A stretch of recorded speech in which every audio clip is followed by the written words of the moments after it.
আসসালামু আলাইকুম এভরিওয়ান। আজকে আমি আপনাদের সাথে শেয়ার করব একদম রেস্টুরেন্ট স্টাইলের thin and crispy vegetable pizza. Restaurant থেকে অনেক ভালো পিৎজা আপনারা ঘরেই বানাতে পারেন। কোনো স্পেশাল ট্রিক অ্যান্ড টিপসের প্রয়োজন নেই। একদম সহজ রেসিপি, আপনারা চাইলে যে কোনো সময় এই পিৎজাটি ঘরেই তৈরি করে নিতে পারেন। তো ভিউয়ার্স, চলুন এবার দেখে নেই এই পিৎজা তৈরি করতে আমাদের কি কি লাগবে বা কি করে করতে হয়।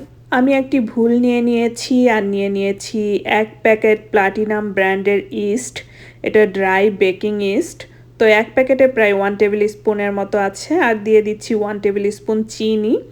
আর দিয়ে দিব 2 কাপ কুসুম গরম পানি। কুসুম গরমের চেয়ে একটু সামান্য বেশি গরম। তো 2 কাপ পানি দেওয়ার পরে আমি ভালোভাবে চিনিটা একটু গুলিয়ে নিচ্ছি আর ইস্ট একটু নেড়ে দিচ্ছি। তো ভালোভাবে চিনি গুলানো আমার হয়ে গিয়েছে। এখন একটা প্লেট দিয়ে ঢেকে আমি ইস্ট রেখে দিব ইস্ট অ্যাক্টিভেট হওয়ার জন্য প্রায় 10 মিনিটের মতো। তো চলে এলাম আমি আবারও 10 মিনিট পর। তো দেখতে পাচ্ছেন আমার ইস্ট কিন্তু অ্যাক্টিভেট হয়ে গিয়েছে, মানে ইস্ট দেখতে পাচ্ছেন ফুলে উঠেছে। তার মানে আমার পিৎজার ডো তৈরি করার জন্য ইস্ট ভালোভাবে অ্যাক্টিভেট হয়ে গিয়েছে। পিৎজার ডো ভালো না হলে কখনোই পিৎজা ভালো হয় না। তো আপনারা যে কোনো ব্র্যান্ডেরই ইস্ট নিয়ে নিতে পারেন। তো আমার ইস্ট রেডি। এখন আমি আরও একটি ভুল নিয়ে নিচ্ছি। তো বড় সাইজের আমি একটি ভুল নিয়ে নিলাম। তার মধ্যে আমি নিয়ে নিচ্ছি 5 কাপ ময়দা। আপনারা পানি যতটুকু দিবেন সেই পরিমাণ কাউন্ট করে ময়দা ব্যবহার করবেন। তো আমার 2 কাপ পানির জন্য লাগবে 5 কাপ ময়দা।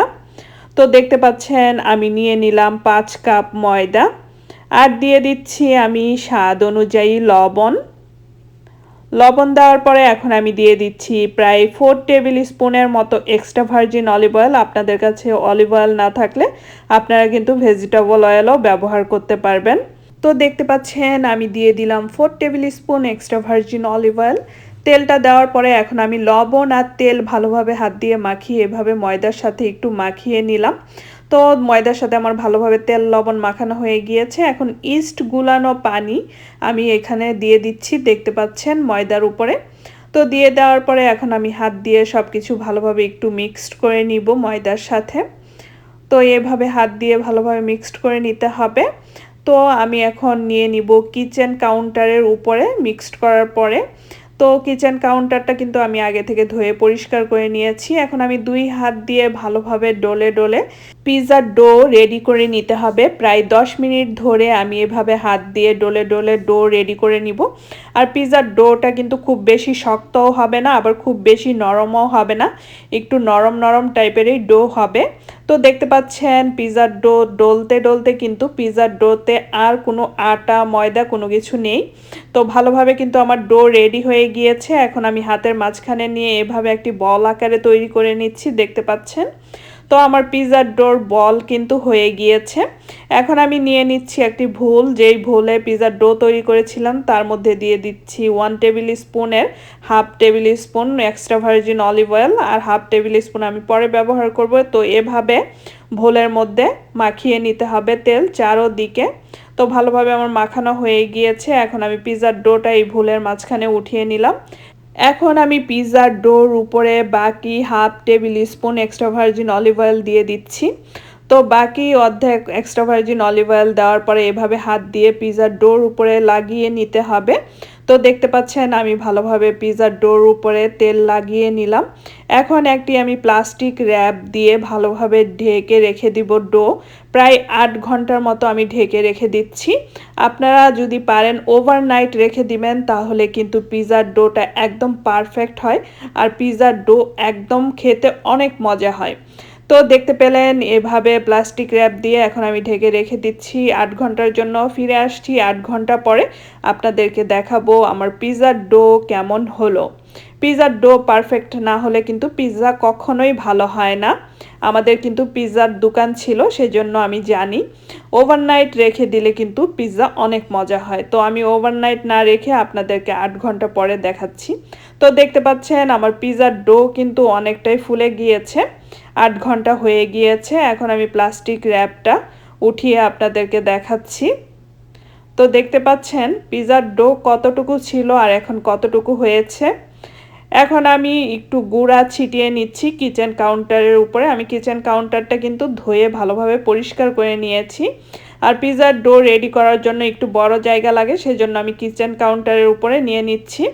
তো দেখতে পাচ্ছেন আমি ভুল থেকে নিয়ে নিচ্ছি। ভুল থেকে যখন এভাবে উঠাতে যাবেন পিৎজার ডো কিন্তু আবার আগের জায়গায় চলে আসবে, মানে ছোট হয়ে যাবে। তো উঠিয়ে নিচ্ছি এরকম ময়দার উপরে। উঠিয়ে নিয়ে এখন আমি আবারও ডোটাকে ভালোভাবে এভাবে ডলে ডলে একটি সফট ডো করে নিব। খুব বেশি শক্তও হবে না, খুব বেশি নরমও হবে না। প্রায় 5 মিনিট ধরে ডলে ডলে আমি এভাবে একটু ডোটা রেডি করে নিচ্ছি। দেখতে পাচ্ছেন মাঝে মাঝে একটু গুঁড়া ছিটিয়ে দিতে হবে আর ডোটাকে রেডি করে নিতে হবে। তো আমার পিৎজার ডো কিন্তু রেডি হয়ে গিয়েছে। এখন আমি পিৎজার ডোটা কেটে নিব। আমি এখানে 3টা পিৎজা তৈরি করব, একটা মিডিয়াম, একটা লার্জ, একটা স্মল। তো পিৎজার ডো কাটার দিয়ে আমি পিৎজার ডোটা কেটে নিচ্ছি। দেখতে পাচ্ছেন আমার পিৎজার ডো কাটা হয়ে গিয়েছে। পিৎজার ডো কাটার পরে এখন আমি 3টা ডো আলাদা করে নিচ্ছি। এভাবে উঠিয়ে উঠিয়ে হাত দিয়ে আলাদা করে নিচ্ছি, দেখতে পাচ্ছেন। তো হাত দিয়ে আলাদা করে নেওয়ার পরে এখন আমি আবারও ডোর উপরে হালকা একটু গুঁড়া ছিটিয়ে দিয়ে এভাবে হাত দিয়ে ঘুরিয়ে ঘুরিয়ে একটি বল আকারে তৈরি করে নিব। তো 3টা ডোই কিন্তু আমি এভাবে গুঁড়া ছিটিয়ে ছিটিয়ে দিয়ে একটি বল তৈরি করে নিব। 3টা ডো দিয়ে 3টা বল তৈরি করে নিচ্ছি। তো এখন আমি আপনাদের সাথে যেটা লার্জ পিৎজার ডো কেটেছি সেই পিৎজাটি বানিয়ে শেয়ার করব কিভাবে পিৎজা তৈরি করতে হয়। পিৎজা বানানো কিন্তু খুবই সহজ একটি কাজ, শুধু ডোটা যদি রেডি থাকে তাহলে কিন্তু পিৎজা বানানো কোনো কঠিন কাজ না। তো দেখতে পাচ্ছেন আমার 3টা ডো রেডি। এটা স্মল, এটা হলো মিডিয়াম, ওইটা হলো লার্জ। তো স্মল আর মিডিয়াম ডো দুইটা আমি উঠিয়ে নিচ্ছি। আর লার্জ যেই ডোটা রয়েছে সেটা দিয়ে আমি আপনাদের সাথে পিৎজা তৈরি করে শেয়ার করব কিভাবে পিৎজা তৈরি করতে হয় একদম রেস্টুরেন্ট স্টাইলের perfect thin and crispy vegetable pizza. আপনারা চাইলে কিন্তু চিকেন বিফ দিয়েও করতে পারেন। তো লার্জ পিৎজার ডোটা আমি নিয়ে নিলাম, নিয়ে এভাবে হাত দিয়ে একটু ঘুরিয়ে ঘুরিয়ে নিচ্ছি। নেওয়ার পরে একটু ময়দা ছিটিয়ে দিব। ছিটিয়ে দেওয়ার পরে আমি হাত দিয়ে একটু ট্যাপ ট্যাপ করে নিব, যেন পিৎজার ডোতে যদি কোনো বাবলস থাকে সেগুলো যেন বের হয়ে যায়। সেজন্য এভাবে হাত দিয়ে একটু চাপ দিয়ে বা আঙুল দিয়ে একটু ট্যাপ ট্যাপ করে নেবেন, তাহলে যে বাবলস থাকে মানে বাতাস থাকে সেগুলো বের হয়ে যাবে ডো থেকে। এখন একটি বেলুন দিয়ে এভাবে আমি একটু বেলে বড় করে নিচ্ছি। আপনারা চাইলে হাত দিয়েও বড় করে নিতে পারেন যদি আপনারা পারেন, আর যদি না পারেন তাহলে এরকম বেলুন দিয়ে একটু বেলে নেবেন। একটু তেরা বেঁকা থাকলে কিছু হবে না। আমি পিৎজার ডো ট্রের উপরে যখন উঠিয়ে নিব তখন আমি আবার এটাকে গোল করে নিব। তো পিৎজার ডো উঠিয়ে নেওয়ার জন্য আমি একটি পিৎজা ট্রে নিয়ে নিয়েছি, বেকিং ট্রে। এখন পিৎজার ডোটা এরকম ফোল্ড করে নিয়ে আমি বেকিং ট্রের উপরে উঠিয়ে নিচ্ছি। আপনারা যেভাবেই উঠিয়ে নেন না কেন আবার কিন্তু খুললে সেম একই রকম হয়ে যাবে, মানে এটা লেগে থাকবে না, স্টিকিভাবে এরকম খুলে যাবে। তো দেখতে পাচ্ছেন সম্পূর্ণ ডোটা আমি খুলে নিয়েছি। এখন আমি চারদিক থেকে এভাবে একটু ছড়িয়ে নিয়েছি হাত দিয়ে ট্যাপ ট্যাপ করে, আর একটু টেনে টেনে তারপরে এভাবে হাত দিয়ে চাপ দিয়ে সব জায়গাগুলো সমান করে নিয়েছি।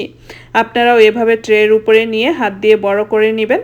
তো পিৎজার ডো দেখতে পাচ্ছেন আমার বড় করা হয়ে গিয়েছে। এখন আমি একটি কাঁটা চামচ নিয়ে নিলাম। এই কাঁটা চামচ দিয়ে পিৎজার ডো এভাবে আমি একটু খুঁচিয়ে নিব। পিৎজার ডো এভাবে কাঁটা চামচ দিয়ে খুঁচিয়ে নেওয়ার সময় কর্নার থেকে 1 ইঞ্চি জায়গা ছেড়ে দিয়ে তারপরে খুঁচিয়ে নেবেন পিৎজার ডো। পিৎজার ডো এভাবে খুঁচিয়ে নেওয়ার জন্য পিৎজার ডোর মধ্যে যদি কোনো বাবলস থাকে সেগুলো বের হয়ে যাবে। তো পিৎজার ডো আমার ভালোভাবে খুঁচানো হয়ে গিয়েছে। এখন আমি পিৎজার ডো অফ ক্যামেরায় প্লাস্টিক র্যাপ দিয়ে র্যাপ করে নিয়েছি পুরা ট্রে সহ, কারণ আমার ট্রেটা অনেক বড়, সেই জন্য আপনাদের সামনে আমি প্লাস্টিক র্যাপ দিয়ে র্যাপ করতে পারিনি। তো পিৎজার ডো এখন আমি এভাবে 1 ঘন্টার জন্য রেখে দিচ্ছি। 1 ঘন্টা পরে আমার পিৎজার ডো রেডি হয়ে যাবে। চলে এলাম আমি আবারও 1 ঘন্টা পর। আমার পিৎজার ডো একদম রেডি পিৎজা তৈরি করার জন্য। তো প্লাস্টিক র্যাপটা আমি খুলে নিচ্ছি। খুলে নেওয়ার পরে এখন দেখতে পাচ্ছেন পিৎজার ডো কিন্তু অনেকটাই ফুলে গিয়েছে। এখন আমি পিৎজার ডোতে বাটার ব্রাশ করে নিব। আপনারা চাইলে কিন্তু এক্সট্রা ভার্জিন অলিভ অয়েলও ব্রাশ করে নিতে পারেন, কিন্তু বাটারটা ব্রাশ করে নিলে পিৎজার কালারটা অনেক সুন্দর আসে। বিশেষ করে কর্নারে ভালো করে ব্রাশ করে নেবেন, তারপরে সম্পূর্ণ পিৎজাতেই ব্রাশ করে নেবেন। পিৎজার ডো যখন আপনারা রেস্টে রাখবেন অবশ্যই বাইরে রাখবেন, ফ্রিজে রাখবেন না। আর যদি ওভারনাইটের জন্য ডো রেডি করেন তাহলেও কিন্তু ডোটা বাইরে রেখে দিতে হবে। তো দেখতে পাচ্ছেন পিৎজার ডোতে আমার বাটার ব্রাশ করা হয়ে গিয়েছে। এখন আমি দিয়ে দিব পিৎজা সস। তো দেখতে পাচ্ছেন আমি রাগু পিৎজা সস নিয়েছি। এই পিৎজা সস থেকে আমি হাফ কাপের মতো পিৎজা সস এই ডোর উপরে দিয়ে দিচ্ছি। তো হাফ কাপ পিৎজা সস আমি যেই কাপ দিয়ে দিয়েছি সেই কাপের পিছন দিয়েই এভাবে ছড়িয়ে দিব। আপনারা চাইলে একটি স্প্যাচুলার দিয়েও ছড়িয়ে দিতে পারেন।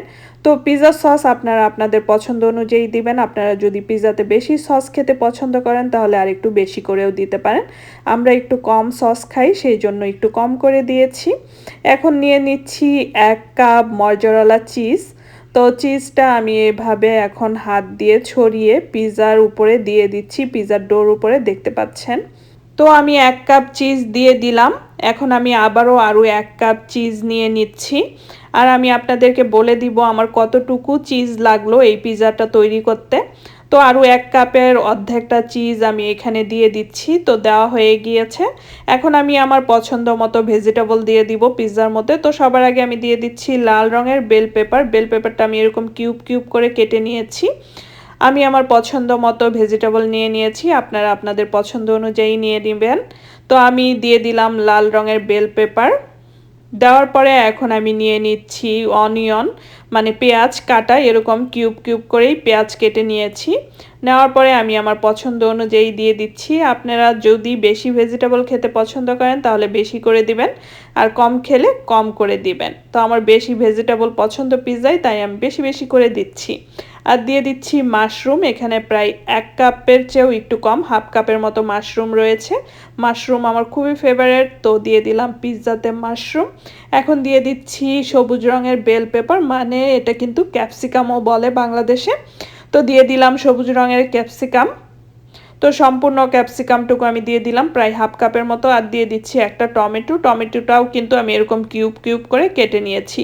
আমি কিন্তু সবগুলো সবজি একই সাইজ করে কেটে নিয়েছি, তাহলে পিৎজাটা দেখতে অনেক সুন্দর লাগে। তো এখন দিয়ে দিচ্ছি হালাপিনো। হালাপিনো কিন্তু পিৎজাতে খুবই খেতে মজা, একটু ঝাল ঝাল।